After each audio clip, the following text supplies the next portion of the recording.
Albert Einstein once said, everybody's a genius. But if you judge a fish by its ability to climb a tree, it will live its whole life believing that it is stupid. Ladies and gentlemen of the jury, today on trial we have modern day schooling. Glad you could come. Not only does he make fish climb trees, but also makes them climb down and do a 10-mile run. Tell me, school, are you proud of the things you've done? Turning millions of people into robots, do you find that fun? Do you realize how many kids relate to that fish swimming upstream in class, never finding their gifts, thinking they are stupid, believing they are useless? Well, the time has come, no more excuses. I call school to the stand and accuse him of killing creativity, individuality, and being intellectually abusive. He's an ancient institution that has outlived his usage. So, Your Honor, this concludes my opening statement, and if I may present the evidence of my case, I will prove it. Proceed. Exhibit A. Here's a modern day phone. Recognize it? Here's a phone from 150 years ago. Big difference, right? Stay with me. Here's a car from today, and here's a car from 150 years ago. Big difference, right? Well, get this. Here's a classroom of today, and here's a class we used 150 years ago. Now ain't that a shame? In literally more than a century, nothing has changed. Yet you claim to prepare students for the future? But with evidence like that, I must ask, do you prepare students for the future or the past? I did a background check on you and let the record show that you were made to train people to work in factories, which explains why you put students in straight rows, nice and neat, tell them sit still, raise your hand if you want to speak, give them a short break to eat, and for 8 hours a day, tell them what to think. Oh, and make them compete to get an A letter which determines product quality, hence grade A of meat. I get it. Back then, times were different. We all have a past. I myself am no Gandhi. But today, we don't need to make robots zombies. The world has progressed. And now we need people who think creatively, innovatively, critically, independently, with the ability to connect. See, every scientist will tell you that no two brains are the same. And every parent with 2 or more children will confirm that claim.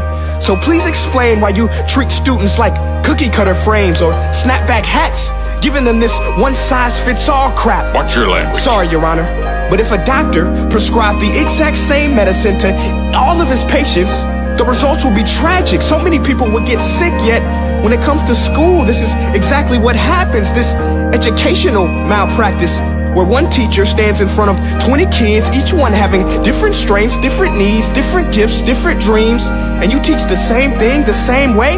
That's horrific. Ladies and gentlemen, the defendant should not be acquitted. This may be one of the worst criminal offenses ever to be committed. And let's mention the way you treat your employees. Objection. Overruled. I want to hear this. It's a shame. I mean, teachers have the most important job on the planet, yet they're underpaid? No wonder so many students are short-changed. Let's be honest, teachers should earn just as much as doctors, because a doctor can do heart surgery and save the life of a kid, but a great teacher can reach the heart of that kid and allow him to truly live. See, teachers are heroes that often get blamed, but they're not the problem. They work in a system without many options or rights. Curriculums are created by policymakers, most of which have never taught a day in their life. Just obsessed with standardized tests. They think bubbling in a multiple choice question will determine success. That's outlandish. In fact, these tests are too cruel to be used and should be abandoned, but don't take my word for it. Take Frederick J. Kelly, the man who invented standardized testing, who said, and I quote, "These tests are too cruel to be used and should be abandoned." Ladies and gentlemen of the jury, if we continue down this road, the results will be lethal. I don't have much faith in school, but I do have faith in people. And if we can customize healthcare, cars, and Facebook pages, then it is our duty to do the same for education, to upgrade it, change it, do away with school spirit, because that's useless. Unless we're working to bring the spirit out of each and every student, that should be our task. No more Common Core. Instead, let's reach the core of every heart in every class. Sure, math is important, but no more than art or dance. Let's give every gift an equal chance. I know this sounds like a dream, but countries like Finland are doing impressive things. They have shorter school days, teachers make a decent wage, homework is non-existent, and they focus on collaboration instead of competition. But here's the kicker, boys and girls. Their educational system outperforms every other country in the world.